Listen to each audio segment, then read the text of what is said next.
आहे आता बघ कोणतरी आमच्या बागेत काजी चोरू केला. आता बबण्याचा दा मुंबईत नेला. काय गो या काय आमचे काजी चोरू केलंस काय? हे यू गावठी, मी इथे काळजी वगैरे चोरत नाहीये, मी इथे फक्त कॅशू शोधते.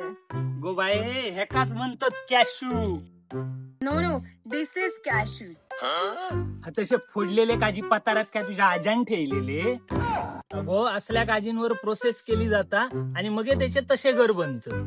पण कॅशूवर प्रोसेस कशी करतात इथे कोण दाखवतच नाही. मी असं आहे ना, चल दाखवते. नांदगाव पासून 2.5 किलोमीटरवर असा त्रिशांक ट्रेडर्स, ज्या ठिकाणी तुम्ही काजीवरची प्रोसेसिंग स्वतःच्या डोळ्यान बघू शकतास. फक्त मुंबईकरांनीच नाही तर ज्यांका कोणा काजूवर प्रक्रिया कशी केली जाते ह्या बघूचा असात ना, तर त्रिशांक ट्रेडर्स मध्येच यावचा. हैसर सगळ्या प्रकारचे काजी स्वस्त दरात आणि चुलीवर भाजलेले काजी सुद्धा गावतात. सोबतच ग्रेडिंग, पिलिंग आणि कलर सॉर्टिंग सुद्धा करून गावताला, त्या सुद्धा अगदी कमी दरात. हैसर 1 किलो काजी फोडून घ्यावा फक्त 15 रुपयात. त्याच्यावर हे तुमका देतलेत 250 ग्रॅम काजी अगदी फ्री. काही पण नको बोलू, एवढं कोण देतं? बाकीच्यांचा नाही माहित, पण त्रिशांक ट्रेडर्स वाले नक्की देतात. तर मग काजी फोडूची असतील तर खैसर येतालास फक्त त्रिशनील सदडेकर यांच्या त्रिशांक ट्रेडर्स मध्येच.